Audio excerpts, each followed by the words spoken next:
from the Holy Gospel according to Luke. Glory to you, O Lord. At that time, Jesus said to his disciples, I tell you, make friends for yourselves by means of unrighteous wealth, so that when it fails, they may receive you into the eternal dwellings.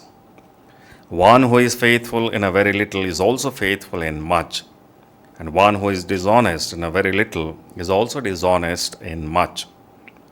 If then you have not been faithful with the unrighteous wealth, who will entrust you the true riches? And if you have not been faithful with that which is another's, who will give you that which is your own? No servant can serve two masters, for either he will hate the one and love the other, or he will be devoted to the one and despise the other. You cannot serve God and money. The Pharisees, who were lovers of money, heard all these things, and they ridiculed him. And he said to them, You are those who justify yourselves before men, but God knows your hearts. For what is exalted among men is an abomination in the sight of God. The Gospel of the Lord. Praise to you, Lord Jesus Christ. My dear brothers and sisters in Jesus Christ, the Gospel today is a continuation of yesterday's Gospel. In fact, they are one unit, so to say, of the unjust servant, how he makes friends using the money, the influence that he had. And that continues regarding serving two masters. You cannot serve two masters, money and God.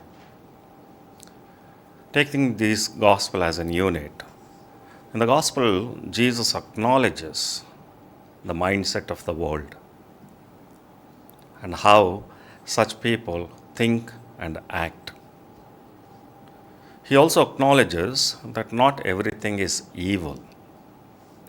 There are lessons to be learnt from this worldly wisdom. There is a term used in Jainism. It's called aparigraha, loosely translated as non-attachment.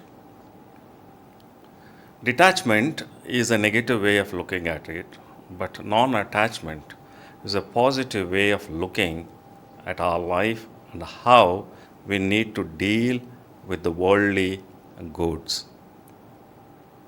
In order to understand this, we must also realize what is controlling our life. We should become aware of what controls what in our life. Sometimes we live our life blindly, guided by emotions and the mindset of the world, and fall prey to all these media hypes that are given to us 24/7. And so this awareness is very essential to us in order to realize this spiritual principle of non-attachment. To give you a simple example, there's a story told about a Buddhist monk along with his disciples going into his monastery through a field.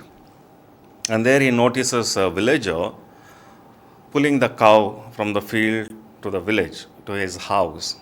And taking that particular scene, opportunity, he wanted to teach these disciples a lesson. And so he asks these disciples, you see that scene, a man dragging a cow and the cow following that man. Who is in charge of whom there? Obviously, much like us would have obviously said, of course, the man is in charge of the cow. And that's the way the world looks like to us in the reality, in the day-to-day living. And so the disciples said, of course, that the man is in charge of that cow.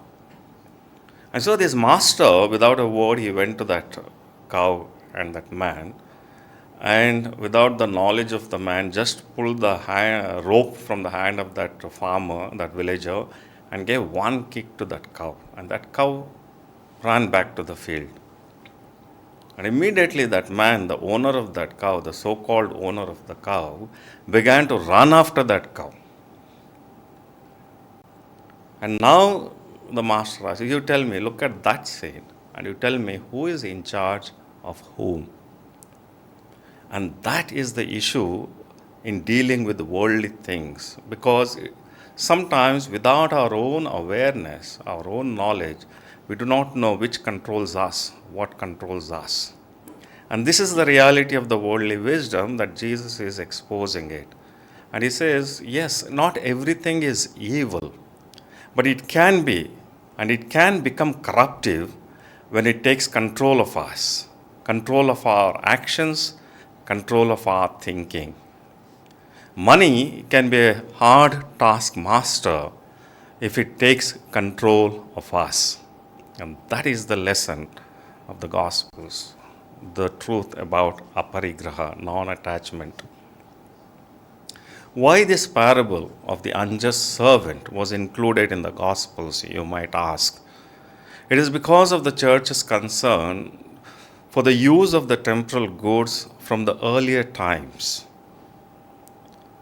Great personal wealth, my dear friends, is rarely acquired without some sharp practices. And that is why Jesus is cautioning us today about the danger, about not being aware of this danger, of how subtly wealth can control us, even without our knowledge. So, in dealing with money and wealth, we must keep in mind the words of Jesus. Blessed are the poor, blessed are the merciful, blessed are those who work for justice, for they shall find true fulfillment. So, today, as a way of reflection for the day, a thought for the day, I want you to ask 3 questions for yourself as far as money and wealth is concerned. How do you make your money? You need to give a serious thought to it. How do you make your money or wealth? Just, unjust ways, cutting sharp corners? Second question is, how do you spend your money? All for selfish needs, all for personal pleasure. Third is, how generous are you? Are you willing to share the blessings God has given to you with others without calculating? People can be generous, but at the same time be very calculative. Whom to give, how much I give, why to give, why not to give. How generous are you? May these 3 questions be questions for your reflections for today.